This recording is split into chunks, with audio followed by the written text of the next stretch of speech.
Good evening, everyone. My name is Jason Murray Jr., one of the co-presidents of Transformative Ideas, LLC, and it's a pleasure to be with you all this evening. So, tonight we have a very special guest, Dr. John Vervaeke. He is a professor of psychology, cognitive science, and Buddhist psychology at the University of Toronto. He's a accomplished speaker and teacher with a YouTube channel with over 100,000 subscribers.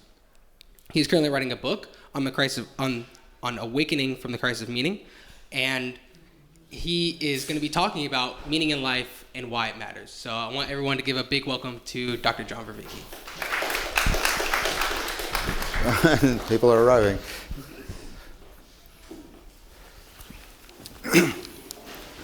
So I want to start by quickly making a distinction. And Jason spoke accurately. I'm going to talk about what's called meaning in life, not the meaning of life. The meaning of life is a metaphysical proposal that there's some sort of divine plan or fated thing that you're supposed to discover and live according to. I want to talk about something that can actually be studied scientifically, which is meaning in life. And we'll talk about what that is, but initial idea is people talk about having a certain kind of meaning in their life that makes their life worth living, even though they are subject to all of the frustrations, all of the failures, all of the flaws, all of the sense of futility that human life is beset by. And so we can ask, what is it that makes people continue to think it's worth living, even though we all have to face this in varying degrees? Now, of course, there's other things that are mixed up with that. There's poverty and injustice. But I'm focusing on one specific thing.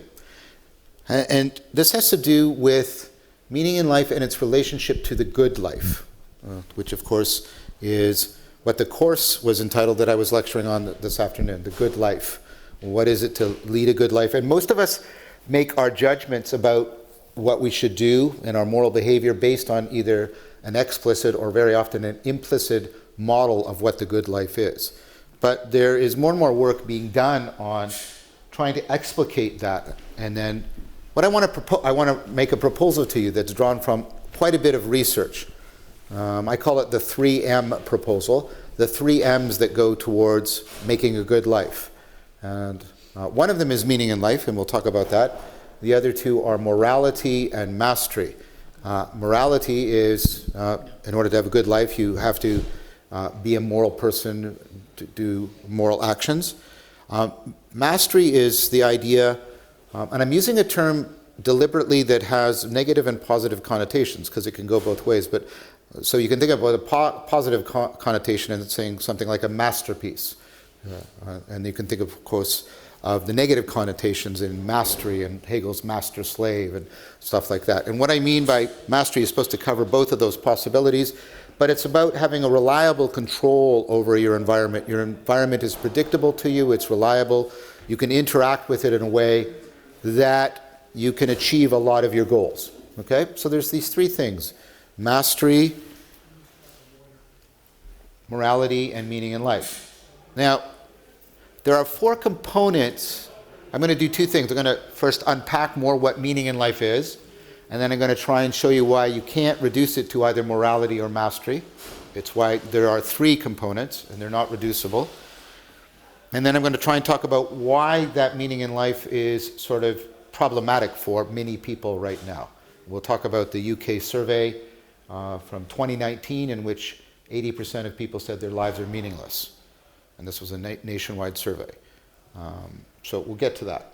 Okay. First of all, what is meaning in life? So there are 4 components of it, and the first one is purpose, which is something our culture has decided it's going to claim is all you need for a meaningful life. A purpose is an overarching end goal towards which you are working that binds all your other things together. Purpose is definitely a factor in meaning in life. If you don't have an overarching goal that you're working towards, you'll experience less meaning in life. You'll have less resistance to that frustration, those futility. But it's not all, and it's not even the most important factor for meaning in life. So there are 3 other factors that are not reducible to purpose.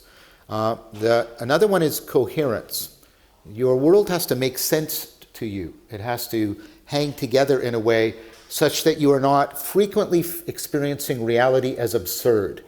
Because if you're frequently experiencing reality as absurd, even if you're achieving your goals, that will tend to undermine your judgments of how meaningful your life is.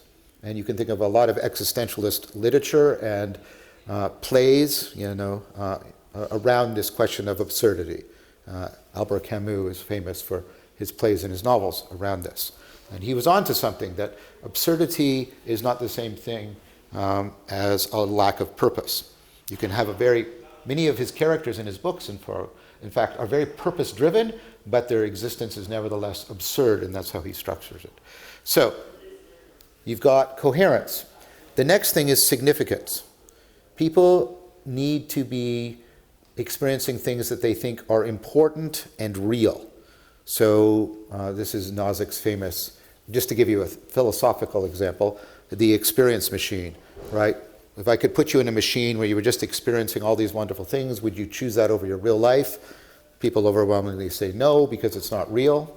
Or here's another version of it. So the thing our culture is trying to tell you where you should find all of your meaning, which is your romantic relationships, that you're getting that cultural message. And of course, your romantic relationships can't bear that burden, by the way. They can't bear the burden that used to be carried by God and history and philosophy, and etc.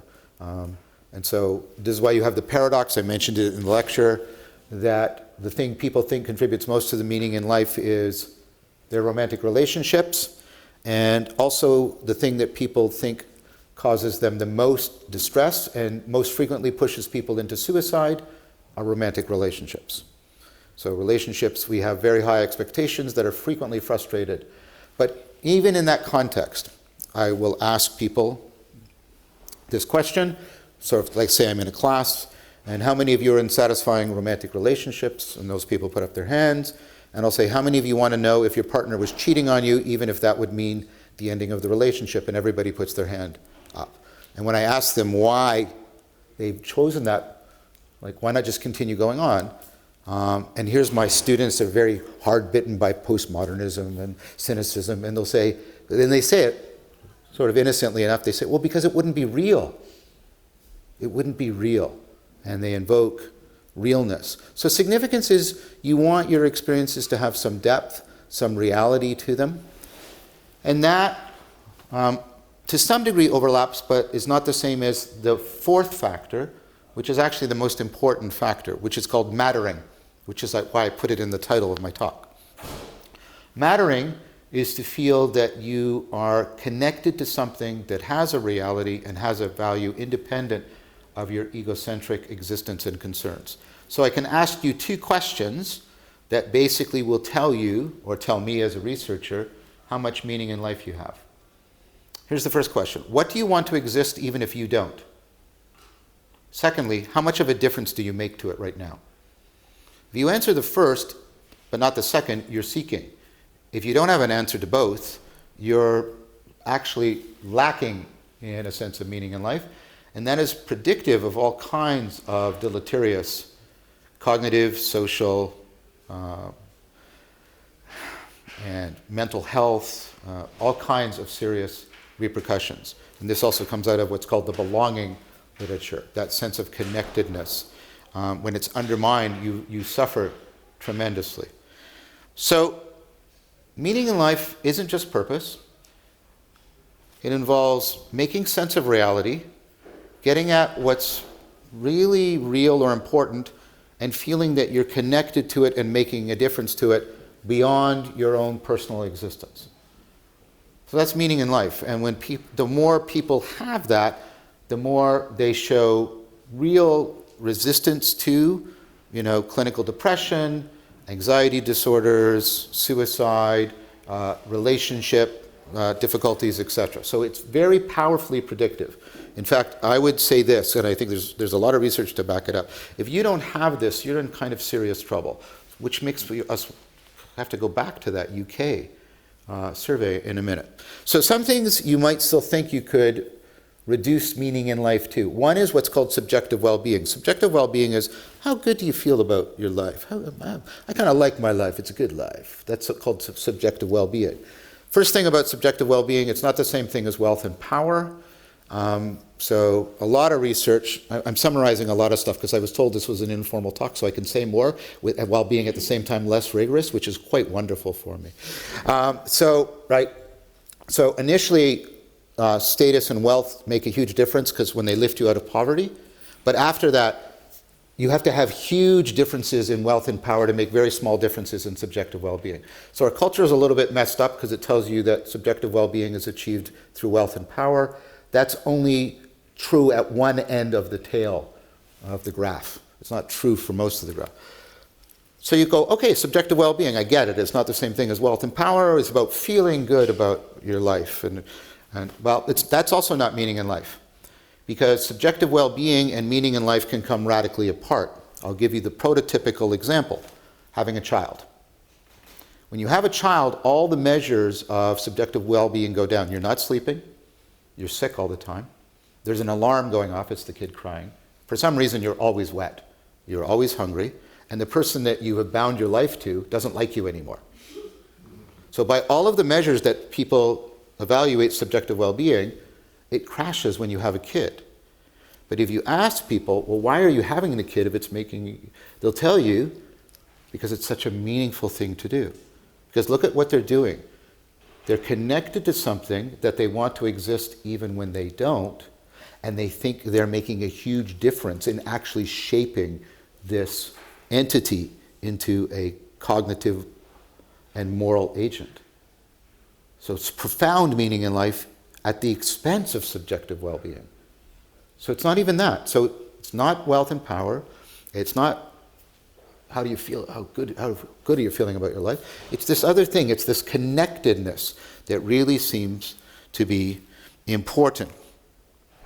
Now, what about morality? Well, surely we can reduce it to morality. This is one of the proposals given to us by the Enlightenment, that a meaningful life is a life in which people they have mastery over the environment and they're leading moral lives. Now, I want to remind you what I said at the beginning. Mastery and morality matter to a good life. Okay? So I'm not challenging that. I'm challenging the proposal that meaning in life is just being a moral person. The problem with that, and this is made very clear in Susan Wolf's book, which Meaning in Life and Why It Matters, which I think is from 2012. Nice pun by the way. Meaning in Life and Why It Matters. Sorry, it's an academic joke. Okay.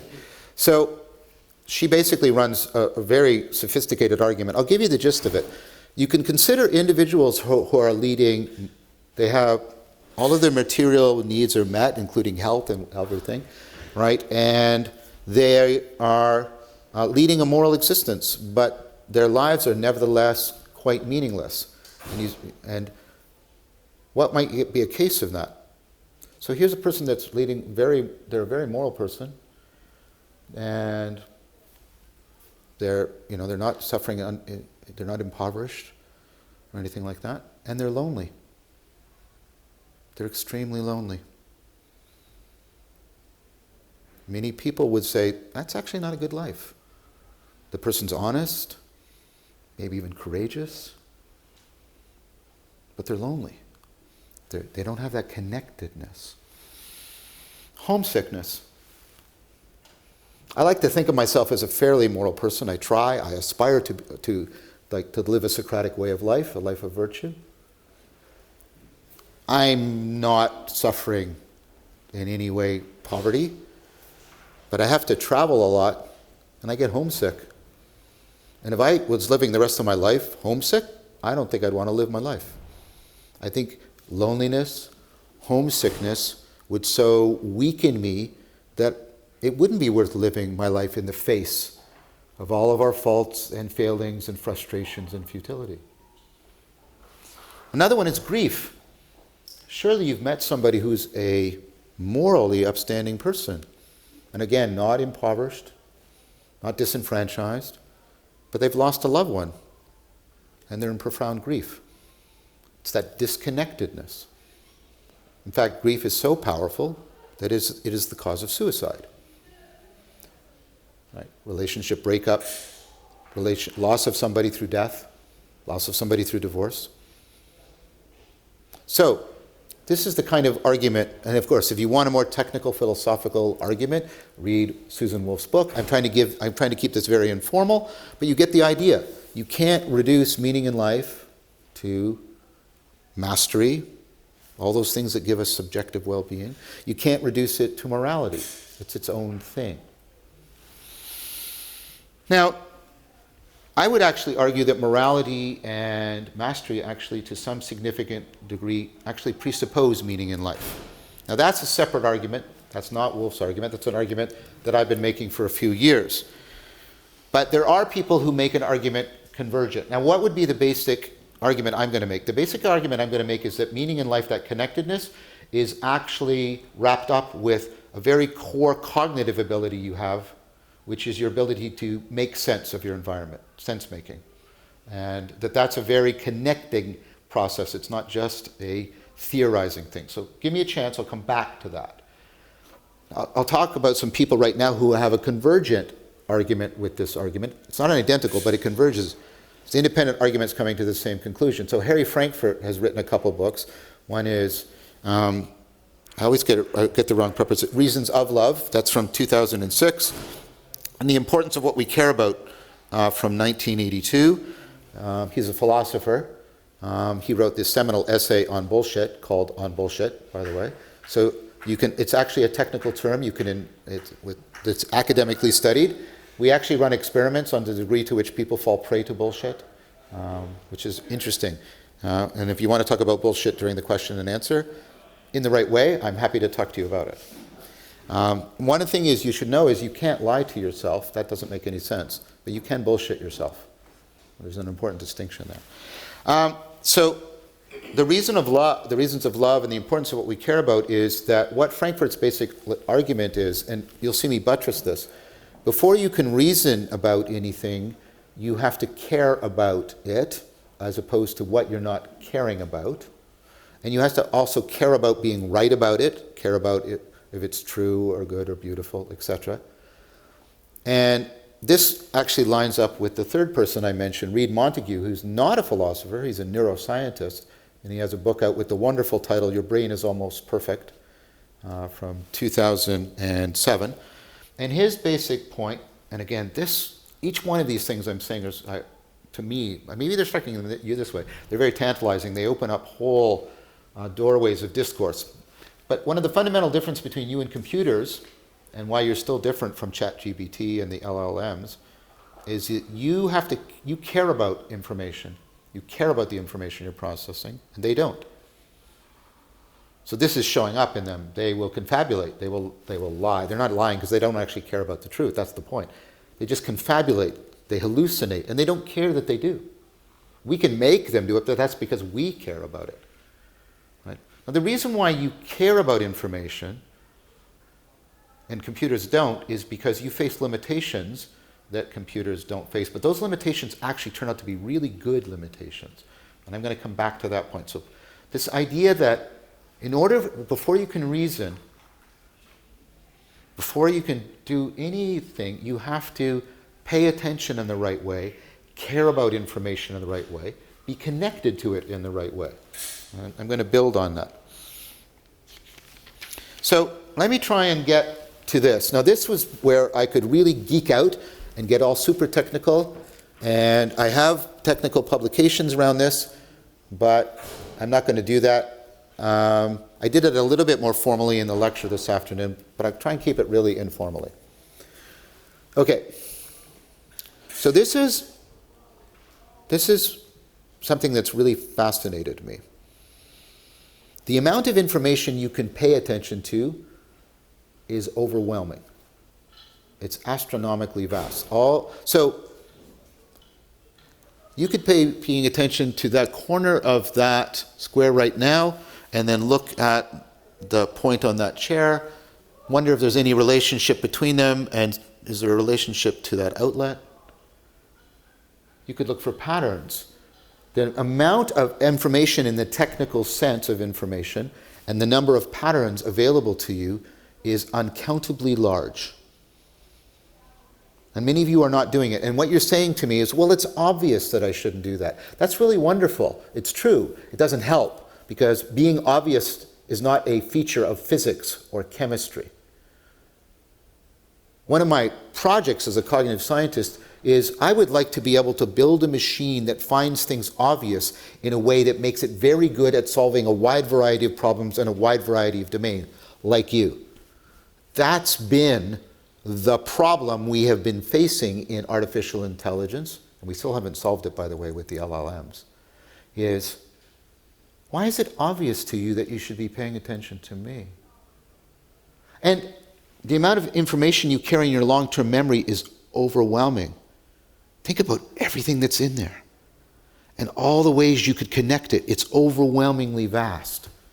And yet, you're probably not thinking about what a platypus is right now, even though it's in your memory. And now you did.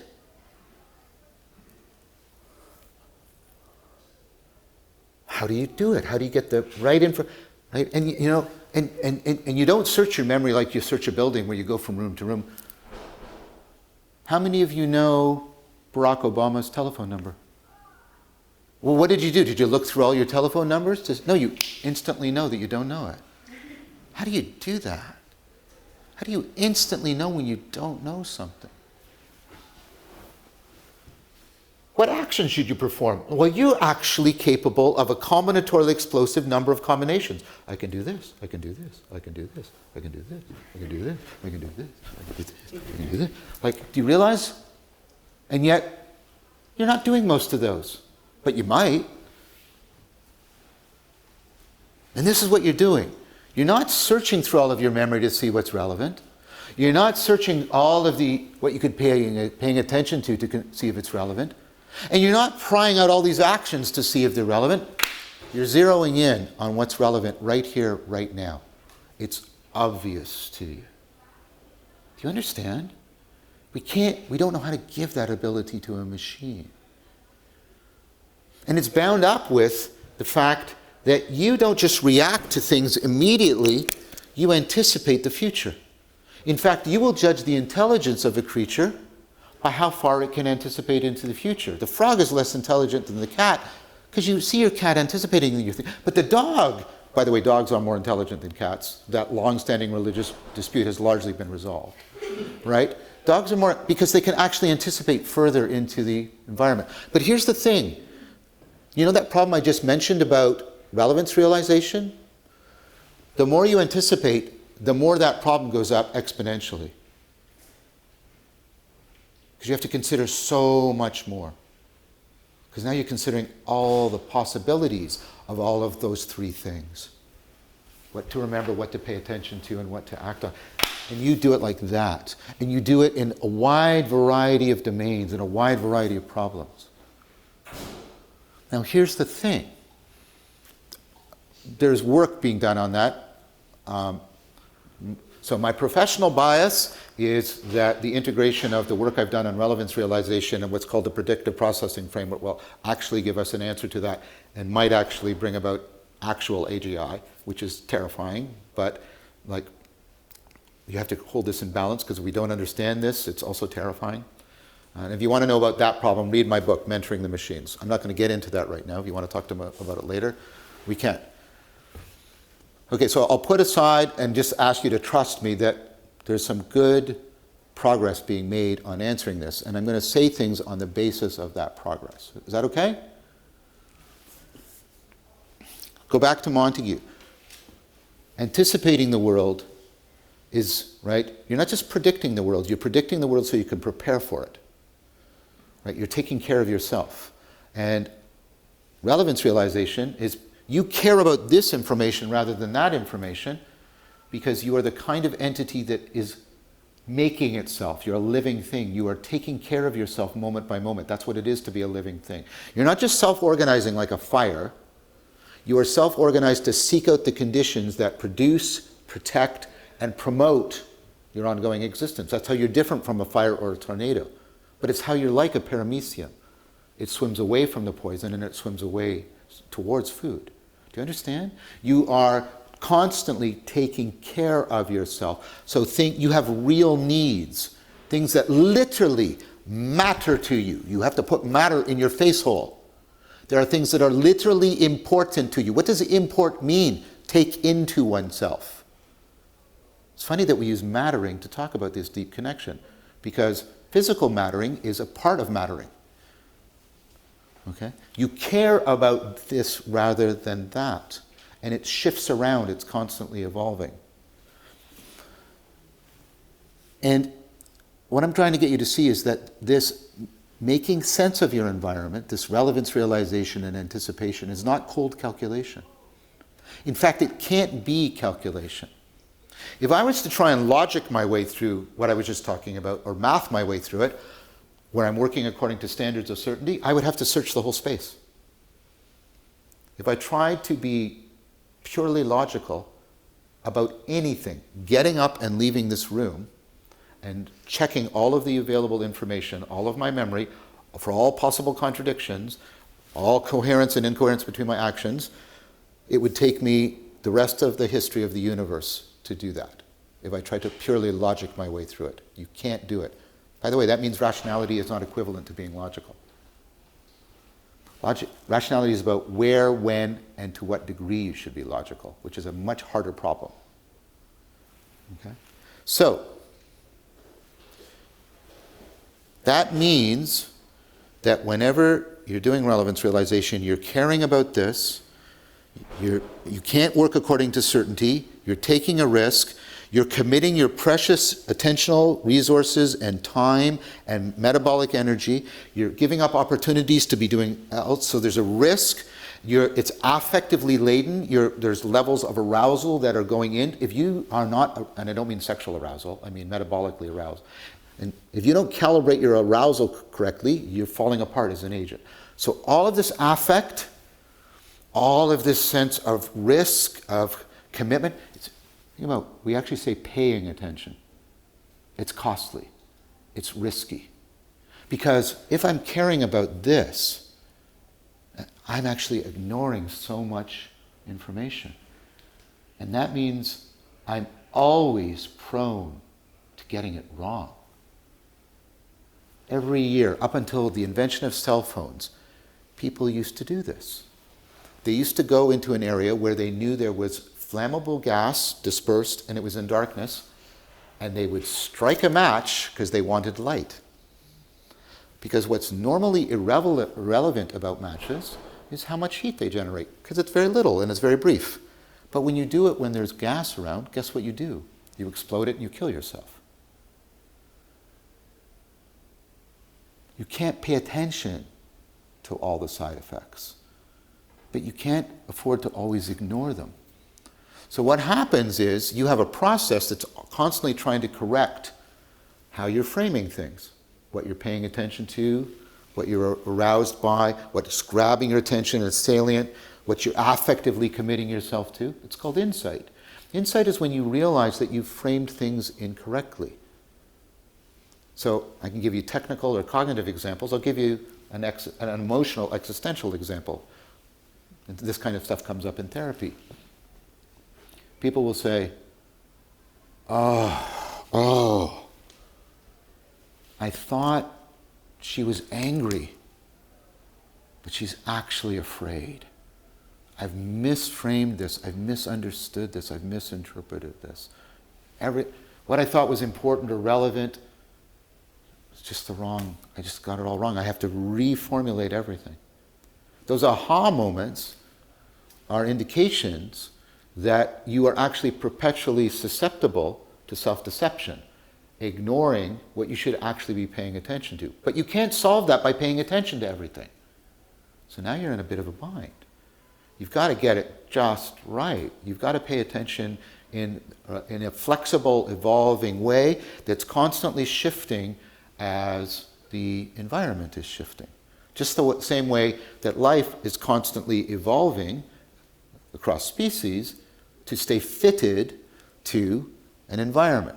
So the connectedness, and this is a little bit what the theory proposes, the connectedness is you're constantly evolving what you're finding salient and relevant, so that you're constantly evolving how you're fitted, connected to the environment. And you care about being connected, because that connection is that's the relevance realization, the anticipation.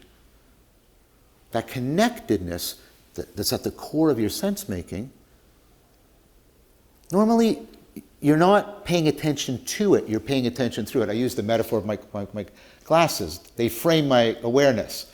I'm seeing through them and beyond them. But sometimes, if there's gunk on my glasses, I have to do this, right? Step back and look at them. Sometimes, I'm not just looking through that connectedness at the world. In moments of insight and in moments of ritual and play and music. What's music about? You're playing with all of that relevance realization. It has no purpose. But you care about it. Nietzsche said life without music would be a mistake. Why? Because, and you're playing with it. This is serious play. You're playing with that evolving salience landscaping for its own sake. That's why music makes things seem so meaningful, even though it doesn't state any propositions. Because it connects you, and it's allowing you to celebrate and experience for its own sake that connectedness. Is that okay? Do you understand the argument so far? Okay. So, I'm going to use a word, and it's a good word, but it's also a provocative word. I'm going to use the word religio, which means to be connected, to be bound. It's also one of the proposed etymological roots of the word religion. Because think about what I just said about you've got this evolving connectedness, this salience, flowing salience landscape. So what's foregrounded, what's backgrounded?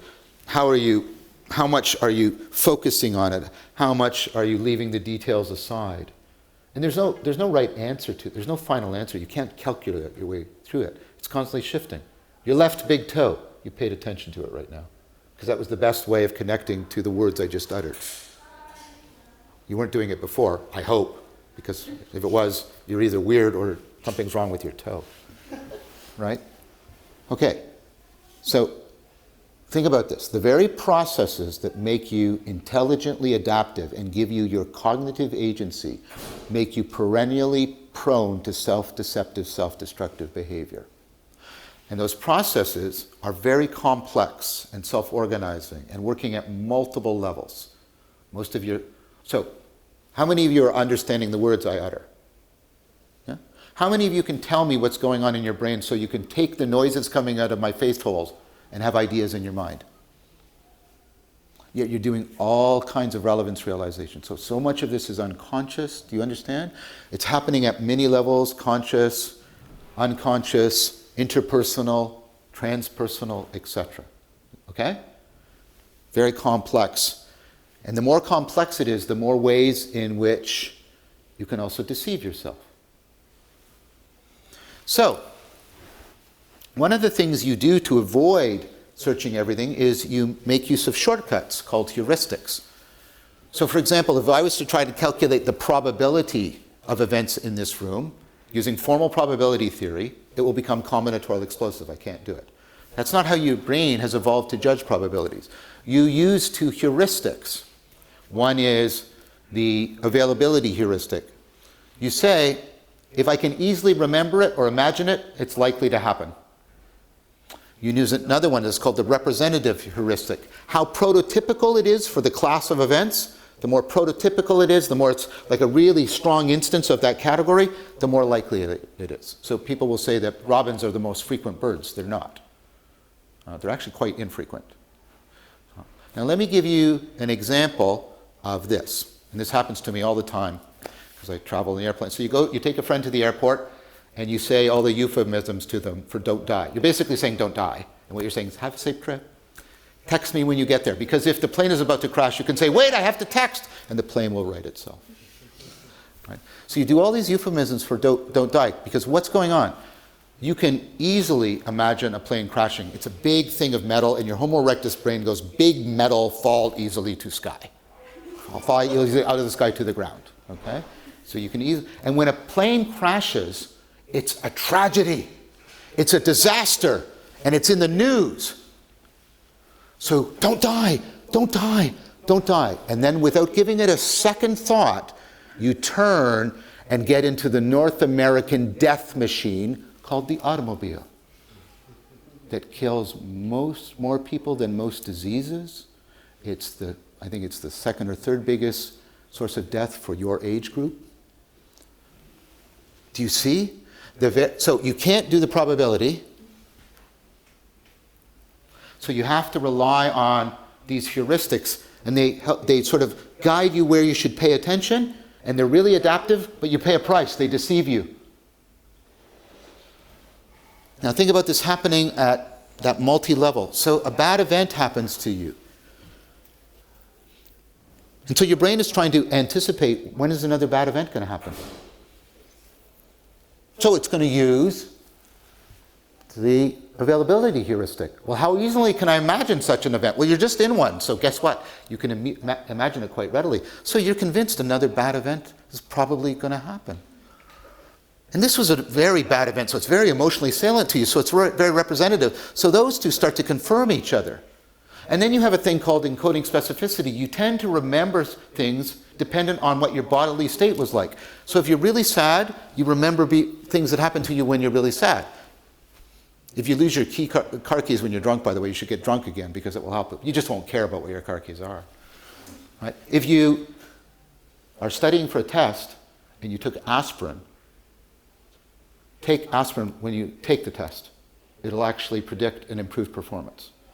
So this is called encoding specificity. So you're sad, so you're much more likely to remember other bad, sad events. So availability heuristic, oh, it's really probable. Representative heuristic, oh, it's really probable. Oh, I can remember more and more of these horrible events, sad events. Oh, it's really probable. Oh, confirmation bias. I only look for information that confirms my belief rather than disconfirms it. That ramps it up. That's why we have all the problem on social media, by the way. It's confirmation porn, by the way. Right? That ramps it up. Oh, now I'm really anxious. When I'm anxious, my ability to zero in on relevant information becomes very brittle and shallow. And so now I'm screwing up. I'm not solving problems. And my life is getting worse. That proves what oh my God. And you get into this spiral. And you can spiral into anxiety. You can spiral into depression. You can spiral into conspirituality. In a paper we wrote on this in 2013, Leo Ferraro and I called it parasitic processing. It's like a parasite. It hijacks the adaptive machinery and takes on a life of its own and sucks life and agency from you. Now here's the thing, and there's a formal proof of this. There's no single intervention. There's no panacea practice. This is why when you're really in an anxiety spiral, telling yourself, don't worry, doesn't help. Doesn't help. This is why when you're really depressed, think about all the good things in the world your friends give you, that doesn't help. Even though it's true, it doesn't help. What you need is a complex ecology of practices. There's no panacea practice. You need a whole bunch of practices that act as checks and balances on each other, because every practice has its bias. And so that's why you see things like the Eightfold Path. It's represented by a wheel in Buddhism, because there's 8 domains, 8 practices, and they all have to mutually reinforce each other. You're creating a complex dynamical system that can counteract that parasitic processing. You have a complex ecology of practices. And this is not optional for you. It's not optional.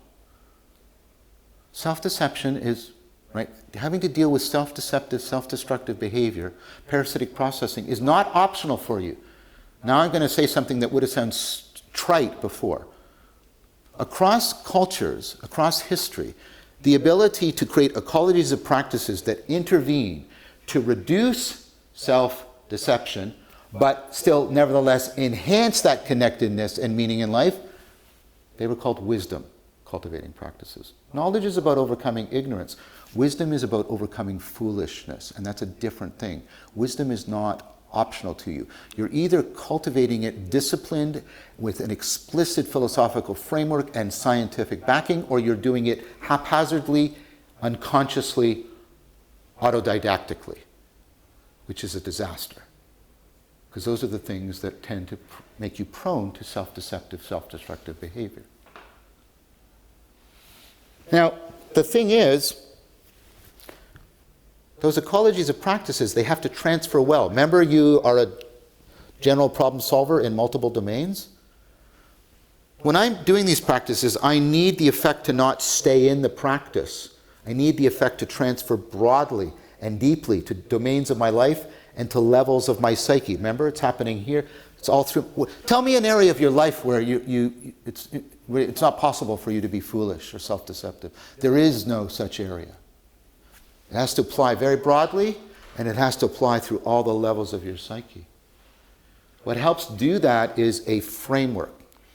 So when I was doing Tai Chi, I would get into the flow state. You know what the flow state is? When you feel that one, you're in the zone, and it's an optimal experience. I do a lot of work on that. And yeah, it is an optimal experience. It's one of the best experiences, and you're at your optimal. But when I was doing Tai Chi, something happened to me that I knew all that was happening in the act. But I was in grad school at the time, and of course, like all grad students, I was suffering from imposter syndrome, right? But my friends came up to me and they said, "What are you doing?" I went, "Oh no. Why? There's something different about you." "Well, what do you mean?" "Well, you're much more balanced in your arguments in class. You're much more flexible and you're much more adaptive and adjusting. You're much more flowing." And I realized, I went, "Oh wow." Because I was doing the Tai Chi within a Taoist framework, that framework was helping it to transfer to many domains of my life and many levels of my psyche. Now compare that to getting into the flow. I did this in the lecture, so sorry for the repetition. Compare that to getting into a flow state in video games, especially shooting, high coordination video games. Video games are flow induction machines. Flow is massively adaptive. But the point about video games is they're designed, if they're most designs, there's some that are more virtuous, they're largely designed so that you will only find that flow in the game. It doesn't transfer to the rest of your life. You know what that's called? That's called video game addiction. You have to do an ecology of practices that transfer broadly and deeply. You need a very sophisticated framework for doing that. So you need, the heart is religio, around it is an ecology of practices, around that is a framework. Now frameworks only work if there's a community that gives you moral exemplars. Just finished he was my TA and he was an RA. He was an undergrad student of mine. He just successfully defended his PhD. And he's got research showing, this is something I also talked about in the 2012 paper, there's now empirical evidence for this.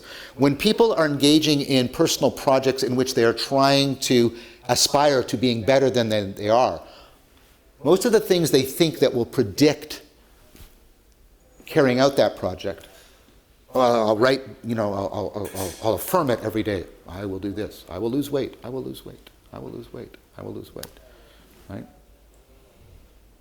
Being convinced, reading all the information. Oh, look, if I lose weight, it's so predictive of so many health outcomes. None of those predict you carrying out your personal projects. What predicts it is the degree to which you have internalized, not have ideas about, but taken up the kind of identity, the kind of agency, the kind of perspective that a moral exemplar does. It could be Socrates, it could be Jesus, right? And this is why a lot of these traditions talk about having the mind, having Buddha nature or the mind of Christ, or I learned how to talk within my mind as if I was talking to Socrates. You internalize a sage. It's the same thing in sports psychology. You have to internalize the coach. So you need religio, you need an ecology of practices, you need a philosophical framework, and you need a community of moral exemplars that you have the kind of relationship to them that you will internalize them. The thing that did all of that in the past was religion. Now you go, oh no, John's going to go weird and he's going to try and convert me to religion. No, I'm not.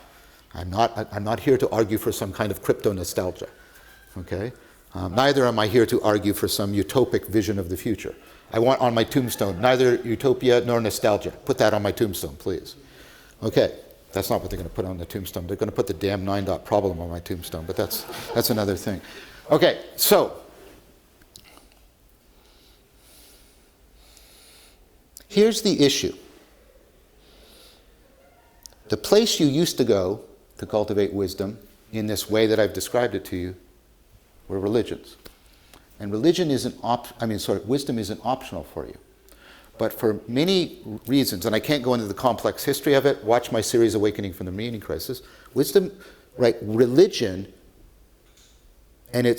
so two things have happened. Religion has stopped being so much about wisdom, and instead it is often trying to look more and more like science, which has been problematic. So it's become more and more claims about special knowledge rather than the promise of making you a wiser, more compassionate person, making you more like Jesus or more like the Buddha.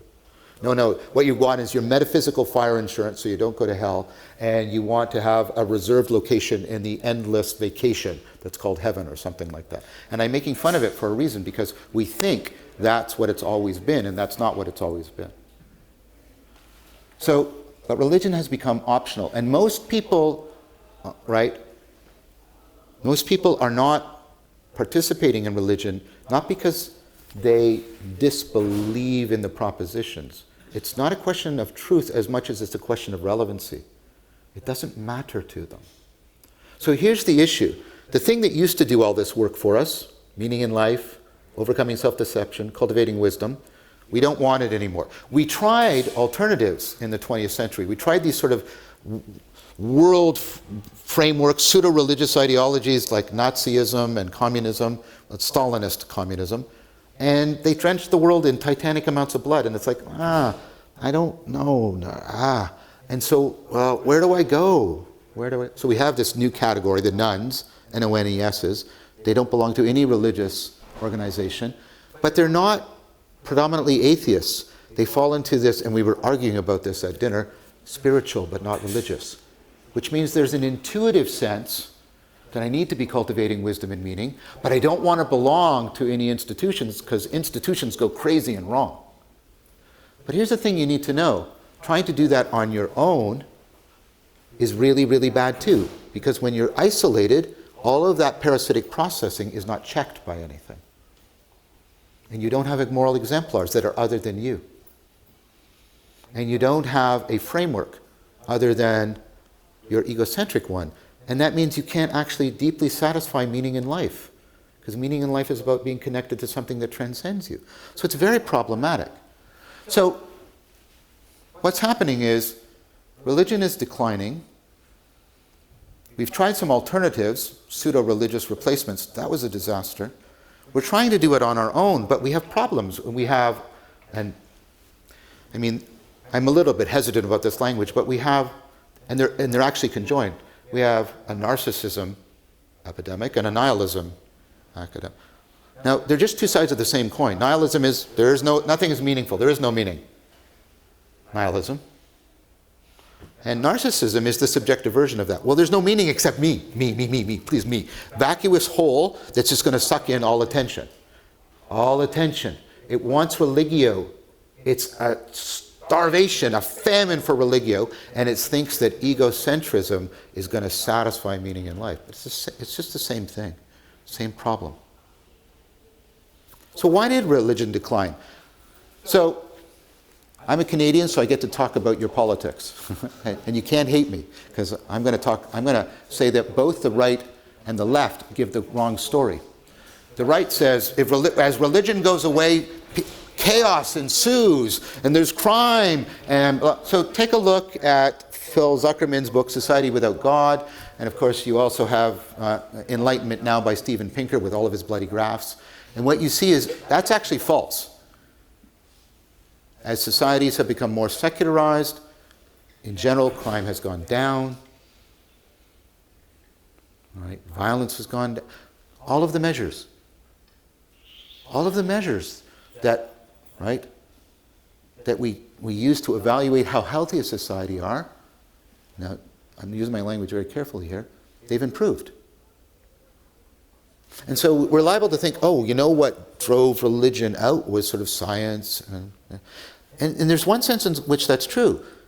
The Enlightenment, I'm not talking about Buddhism, I'm talking about the period, it really did give us increased mastery and an increased moral sense. We have extended the moral field. We now think of extending. I do it. morality to animals. That's a post-Enlightenment idea. So in the domains of morality and mastery, Zuckerman's right. The loss of God and religion clearly correlated with improvement. And that matters to a good life. But he's also wrong. Now, Mary Eberstadt in 2013 wrote a really good book called How the West Really Lost God. And she basically says this usual story that, what happened is as people get more sort of wealthy and economically off, they don't need God anymore. That's actually not true. Historical evidence. That predicts, by the way, that the poorer classes would be more religious. That's false. As you move up the socioeconomic status in the past, people are more religious, not less religious. Right? It makes all kinds of false predictions about which countries historically would be more religious. So that's actually sort of, I think it's pretty safe to say that proposal is largely false. It's been really empirically disconfirmed, even though people really like it. Well, there's the trauma for 2 world wars. Yeah. No. Take the United States. Church attendance goes up to its highest levels after the Second World War. Well, sorry, that's not the answer. Scandals. There's always been scandals. Pretending there hasn't been significant. There was a time when there was 2 popes and they were each excommunicated. There's always been scandals. Okay? So what's really interesting is what is actually correlated with the decline in religiosity. And think about how this relates to meaning in life. No, I don't totally agree with her thesis, but she's basically right. It's people living in extended families. Okay, people living in extended families. Now, why might that be important? Well, when you're living in multi-generational extended families, you have to confront existential realities like birth and death a lot. When you're in extended families, you have a lot of perspectives other than your own, and you get better at perspective taking, which is important to wisdom.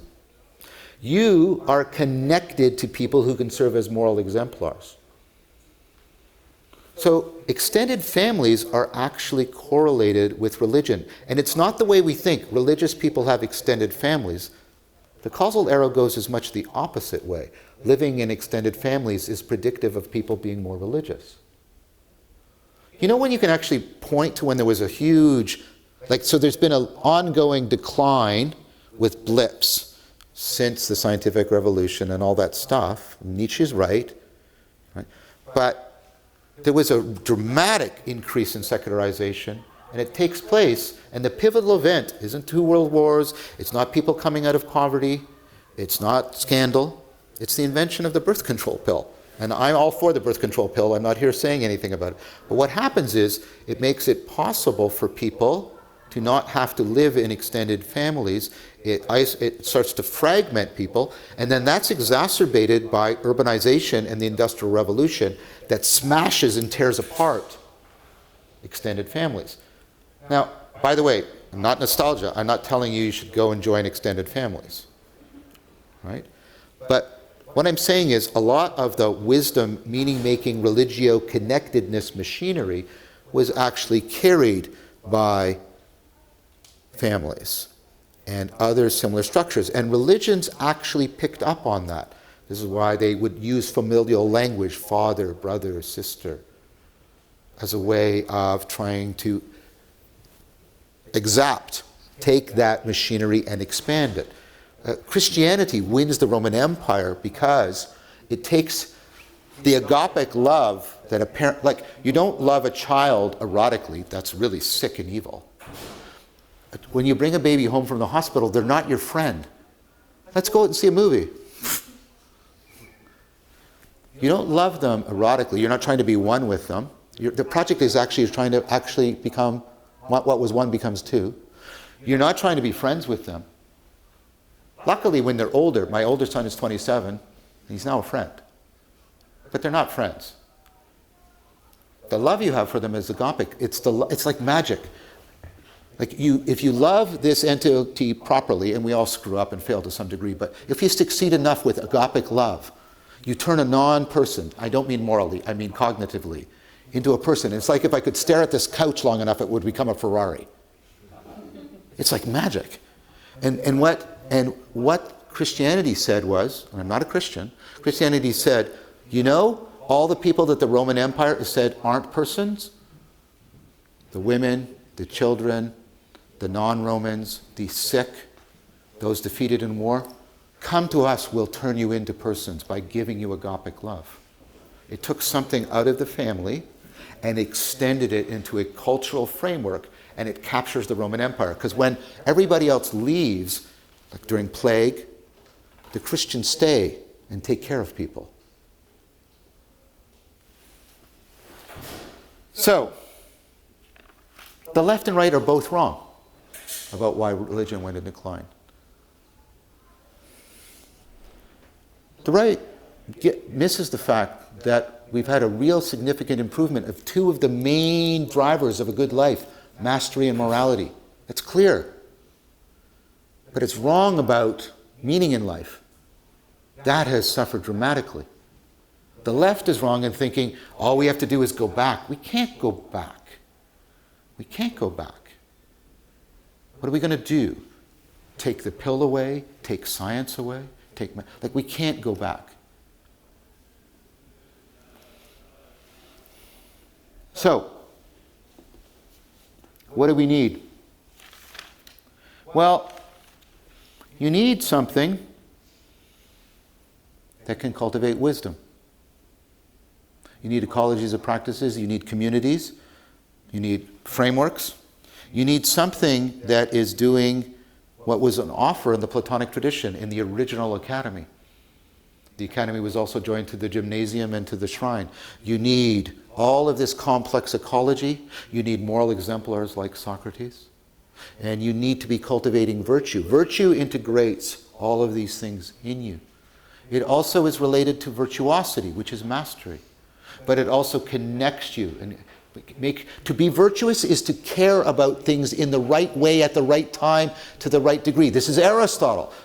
Virtue is not about being angry or not. It's about being angry at the right time, for the right reason, to the right degree. It's all of that. Carefully evolving how you are connected and caring about things. You need the cultivation of virtue, which is not the same thing as theories. Learning how to make moral arguments and explain moral theory is not predictive of moral behavior. So you need a kind of education, an academic, but that's giving you everything we're talking about here. And I take it that's what you're shooting for with the Transformative Ideas and the course on the good life. And that's all I have to say.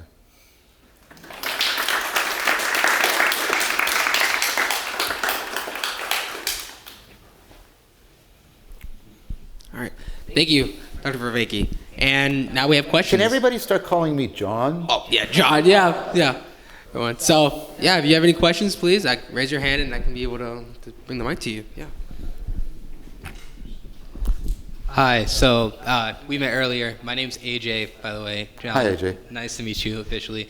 But I think I have two questions. I think the first of which may be a bit of a smaller question, but do you think in today's age has social media kind of acted as that extended family, but in a way that's almost destructive? Yes. Yeah. So what social media has done as giving you how many connections you have, rather than giving you an ecology of practices that require you to undergo significant transformation and altering of relationship to other people. In fact, what it's tried to do is reduce the beauty of relationship. Hahn talks about in the agony of Eros and the burnout society, and especially in Saving Beauty. We've reduced all of that to the smooth. The smooth is it's easily accessible, and right, it doesn't have any great depth to it, and it doesn't challenge me very much. That's what social media is doing. And what it does is it gives people both false and bullshitty representations of the good life that are actually terribly destructive and misleading.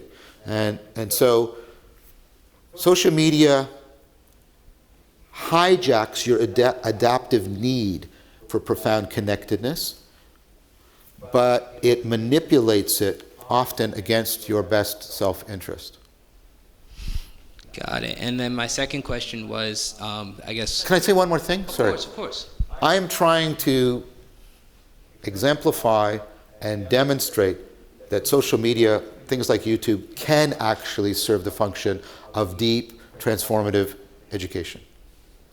Yeah, no, I definitely agree with that. I think my second question as well is, I guess when you have a complex system in which everything is integrated, how do you make sure, I guess, the entities within that system don't become, I guess, homogenous? Like, how do you keep them in balance versus, like, if you're going to keep them all together? And is that a challenge? It's a very definite challenge. So I do a lot of work on what's called the collective intelligence of distributed cognition. So part of what we need to challenge is sort of the individualistic bias that has become very prominent.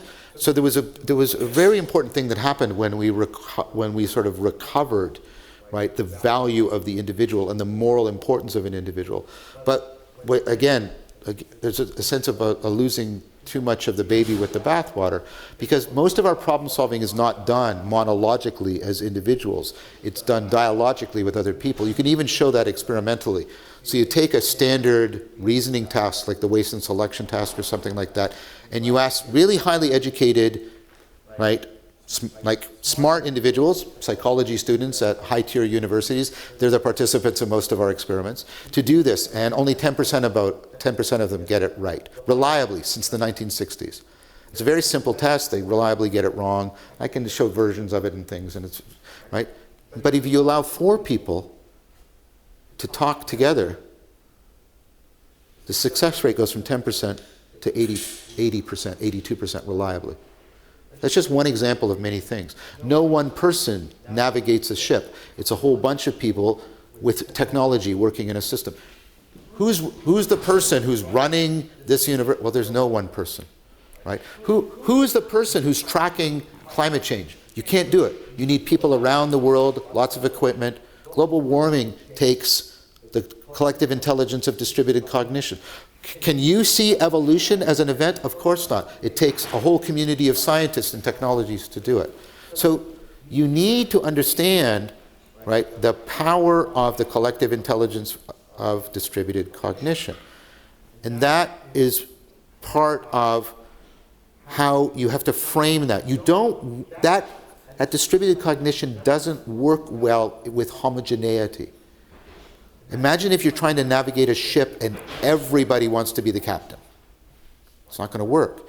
You need to have a distribution, but you also need to have a proper reciprocal recognition and appreciation of what the other people are doing.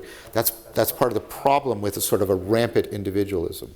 Again, I'm not saying that individuals don't have moral significance. They do. I don't want to give up that hard-won thing. But it's very vitally important, and we need to scientifically study that to really understand how it works so that we can answer the question, the excellent question you posed very well. Now, there was something that did that worked at all of these levels and had very complex, right? So, religion. Well, religion wasn't just I'll talk about the West. It wasn't just the church. It was also the monastery. It was also the university. It had a knowledge institution, the university. It had a wisdom institution, the monastery, and then it had an institution that translated life into wisdom and knowledge and translated wisdom and knowledge into life. That's the church. And it was made up of people that could be very legal, and it was made up of mystics. Again, I'm not advocating a return.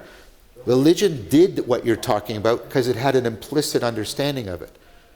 We need to get an explicit scientific understanding of it so we can understand that functionality and provide for it here and now.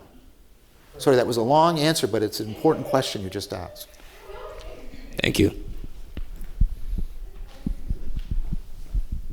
Hi, my name is Eva. Thank you so much for talking to us. It's incredibly interesting. I also have two questions.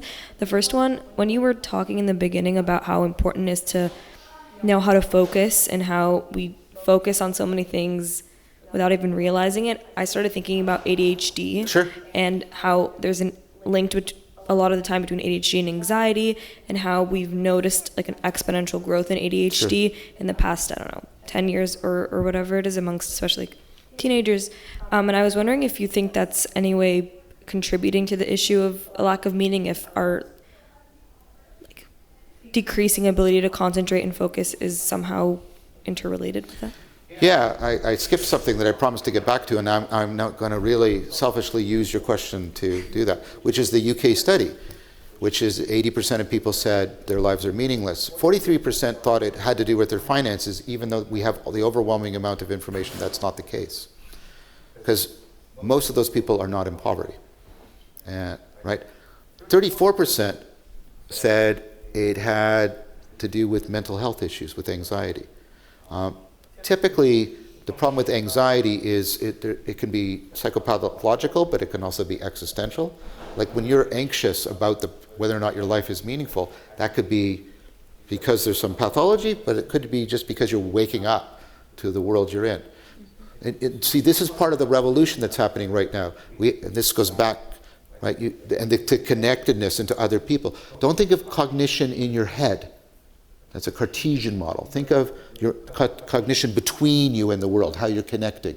So for example, if you were to have ADHD and I take you out of this world and drop you into a hunter-gatherer situation, you will become a high-status, healthy individual. Your cognition's the same. The environment, right? That's why it persists in the population, because it was deeply adaptive for what we were for 99.9% of our history. And then we've shifted, and we keep shifting farther and farther away. First there's urbanization, and then there's industrialization, and now there's virtualization. And so we're moving farther and farther away from that. And so that is exacerbating the way in which that is misfiring. And so, yes, it drives the meaning crisis, but the reverse is the case. The meaning crisis is also exacerbating it and making it worse. Thank you. And my second question, if you were, a college student right now and you were trying to figure out your meaning or trying to, ask yourself these questions, you mentioned, creating a framework and having a moral kind of guide, like a guide or like a Socrates or... Yep. What are like more like specific concrete things like each one of us can do or that you would do if you were in our shoes too? So there's 4 domains where you need to have practices. You need to get a dialogical practice, which isn't just hanging out and talking with people. It's doing something like circling or dialectic into dialogos. You need to practice it like you practice a martial art. You need to have imaginal practices. You need to be taught how to... I'm saying this out of context, so it'll sound like I'm imposing. But you need to properly train your imagination, right? You need to have your imagination be something that not you're looking at, but something you're looking through. So you can, how we have virtual augmentation of reality? Like there's imaginal augmentation of reality. Like when I'm teaching Tai Chi Chuan, I teach my students how to stand. I say, imagine you're standing in a river, and this much of you is sinking into the mud. And this much of you is like the flowing water of the river, and this much of you is like the air. Why am I doing that? I don't want them to picture something and look at the picture. I want them to take the perspective of trying to enact what that's like, because that makes them aware of subtle sensory motor patterns that they're otherwise excluding from their framing. And it allows them to get into the proper orientation and stance. That's the imaginal. You need mindfulness practices. You have to train. You have to do meditation. You have to do contemplation. And you need embodiment practices. You need to do things that are training how you're using your body, because how you use your body is a significant contributor to your ability to have religio and connectedness. You need to have an ecology of practices that has aspects from all those domains. You need to have it vetted by the best science, neuroscience, cognitive science that we have. You need to have it not just created by you, but be created in connection with the deep responsibility and reciprocal recognition with other people. This is all doable to you. This is all doable to you. And there's ways of learning about, so take up especially reading ancient philosophy. You can do academic philosophy. I have degrees in academic philosophy. Academic philosophy is a good thing. It teaches you how to wrestle with science and society, and it's great. But ancient philosophy is about the cultivation of wisdom. And if you can read it in that context, good places to start reading the work of Pierre Hadot. What is ancient philosophy? Philosophy is a way of life. And you can learn how to read these texts, not just for information, but for transformation, so that you can internalize a sage. And you can find other people that are internalizing it. Now, I'm not here to promote anything. I have the Vervaeke Foundation. I have a nonprofit foundation that I've set up. It takes most of the money I get from all of the social media stuff, right? And turns it into creating a platform called Awaken to Meaning, where you can go and meet up with people that are reading a philosophical text in this way, or doing a practice, and it's there and it's available for you. Thank you very much. You're welcome.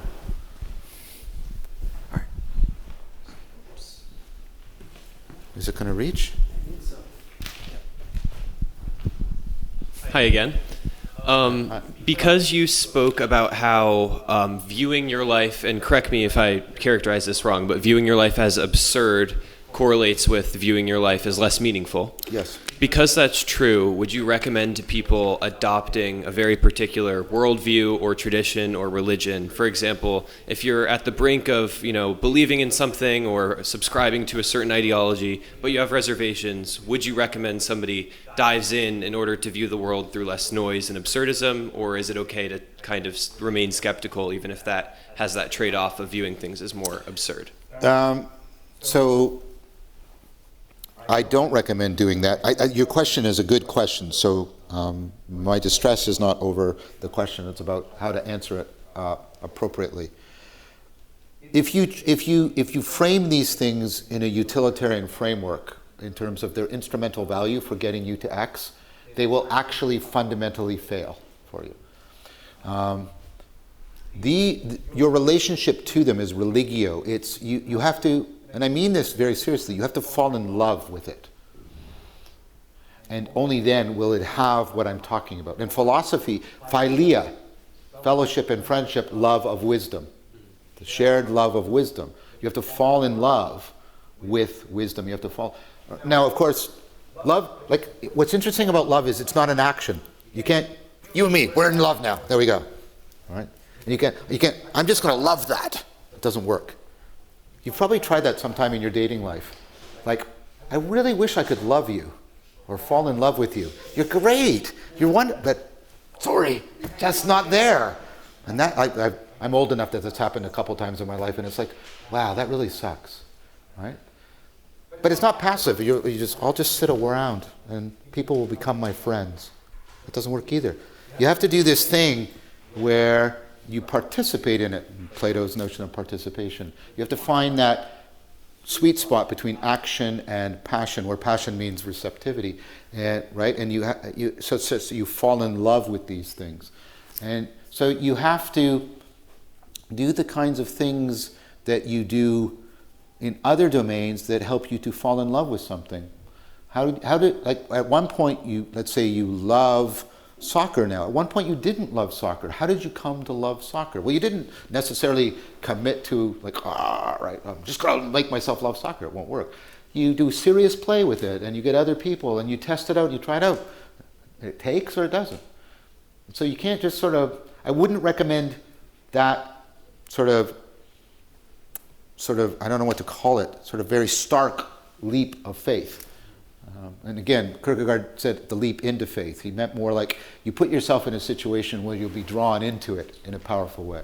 But what about viewing it as like immersion? So let's say like you're torn between several different ways of thinking about things. Would it be beneficial to kind of dive in and pick one tradition and read as much about it as possible and really try and fall in love with it and set yourself up to fall in love with it, because that may be better than feeling, lost?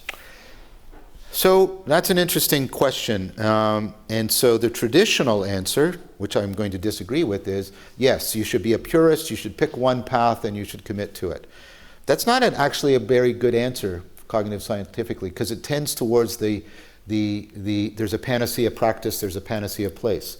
Let me give you an analogy, but it's a pretty strong analogy. So I'm a martial artist. I've been a martial artist for 3 decades now.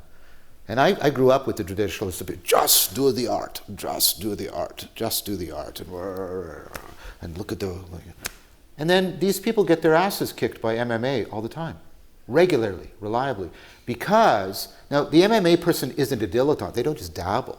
What they do is they take seriously multiple things and they put them into an ecology, the checks and balances between different martial arts and how they correct each other, and put them in different communities that give them different perspectives.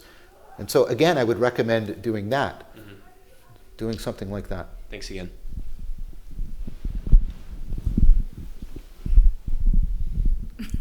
It's underneath. Thanks. Hi, I'm Daniela. I wanted to ask, could you describe more some examples of these philosophical frameworks that can promote meaning in life, and in particular, frameworks that might not rely explicitly on religion? So let me be very careful about the claim I made. I said that the frameworks help with transfer from an ecology of practices that works reliably to cultivate wisdom and connectedness, meaning in life. So, and one of the things we've made a mistake, I would argue, is we think the frameworks carry the meaning in life. They don't. I think Clifford Geertz is right. Even religious frameworks aren't meaningful, they're meta-meaningful. They connect the agent and the arena and handle all these transfers so that our projects become meaningful to us. So I just want to make very clear that if you look for the framework that will give you meaning in life, I would argue you're actually misrepresenting it. Now you might be saying, okay, I get it, John. I've got the ecology. I'm really focusing on the cultivation of wisdom and connectedness, but I want the transfer you're talking about within the depth and broadly. Well, then what you have to do is you have to look at, what are the frameworks doing with giving you different arenas and different roles you can undertake, and how are they situating that into a broad view? See, what a framework needs to do is it needs to model the world to you so the world makes sense to you, but also model you to the world. See, this is called niche construction for organisms. So we used to think Darwin, the environment just kills things off or shapes the organism. We're now giving way to the idea that, yes, the environment shapes organisms, but organisms shape the environment. So it's like this, it's a loop. And you know what culture is? One way of understanding culture is that rapidly accelerated. Look at what's happening. Culture is shaping the environment to suit you, but it's also shaping you to fit the environment. You're mutually shaping. And so what you can do is evaluate these frameworks in the degree to which they give you a tremendous richness of the ways in which you can frame your agency, and also a tremendous richness in ways they can frame the world as an arena, but not as a disconnected cacophony, because that's absurdity, but this really rich model of the world, this really rich model of you or agents, and therefore how those can fit together. And that has to take place in a way that is in proper relationship to worldviews you're probably not capable of challenging. One of them, even though people pretend this, is the scientific worldview. The scientific worldview is not optional. I just don't believe science. As the person will say that, and then they'll go to the doctor, or they'll drive over a bridge, or they'll use their cell phone. It's ridiculous, right? It's a ridiculous claim, right? Now, you can be more or less critical of technology and science, and you should be, but that worldview can't be, it's not optional to leave it aside. That's what's been successful about the Enlightenment, right? So any cultural, religious, or philosophical framework has to also be consonant with the scientific framework. Now, I happen to think that the world religions aren't doing great on that, the legacy religions. I think that some philosophical frameworks, which run through many traditions, like Zen in the East and Neoplatonism in the West, do a much better job, and that's why they're actually threaded through all the Western religions or a lot of the Eastern religions. And I think those actually are also in better conversation and dialogue with the scientific worldview. Did that answer your question? Yes, thank you. You're welcome. Question right there. So you just talked about 4 different kind of in ecological practices, the dialogical practice, imagination practice, mindfulness practice, and embodiment practice. Yes. I'm interested, are there any communities, large or small, that are kind of doing all of these quite well? Or are there specific communities? I'm specifically interested in like the imagination practice because I know of like dialogical ones or mindfulness or embodiment ones, communities that are doing it well. Are there any that are doing all of them well? And if not, are there any that are doing imagination well? So we're trying to do all of them well, which is shamelessly self-promotional. And you will indeed at 3 a.m. finding, for reasons you don't understand, that you're writing me checks. That's a joke. Okay. So I do think that we're doing it well enough that we're making good judgments about other communities that are doing it, and there are many communities that are doing it. Now they put different emphases on different things. So if you do Rafe Kelly's Return to the Source, there's mindfulness practice, but there's also parkour out in nature. There's imaginal, dialogical practice. I did a practice which is really interesting. It sounds silly, but stick with me. You pretend you're one of 2 kinds of birds, or 3 kinds of birds, and you interact according to this game. And you think, that's so silly. And then you know what? You really can see the birds and understand them in your environment. It's an imaginal practice that enhances your ability to see the natural world in ways you hadn't done before. And then there's dialogical practices. Now, they were weak on those, and I was actually there introducing them. I actually did Return to the Source, which was the single most scary thing I've done in my entire life. And one of the things I'm most grateful for having done. I knew I was going to get hurt because you're climbing. I knew I had to make this commitment. Every day I'm going to do things that are really scary, and I'm going to do them because they're scary. So the more scary they are, the more I will have to do them. And then you're going to get hurt. And I did. I tore the ligaments from I've never had this happen before, and I'm a martial artist. My entire arm went purple, right? And I heard it rip when I was doing one of the, right? Climbing up cliff. So terrifying, transformative, powerful, not for everybody. But really, really, like tapping into all of those. Like I said, they're trying to improve the dialogical. They invited me in to try and teach some of those to them. They're doing a lot. There's if you want to get involved with aspects of the imaginal and the dialogical and the embodied and the mindful, but that move outside of interpersonal but into inter-ecological. Bonita Roy has a thing where you're not only interacting with other people, you're interacting with horses, which is a really odd thing. All of these things sound stupid when you say them aloud, but when you actually see people doing this, like when people interact with horses, they will do things perspectively with their identity that they won't do with other human beings, even when there's been trauma. And so she's doing a lot of amazing stuff. There's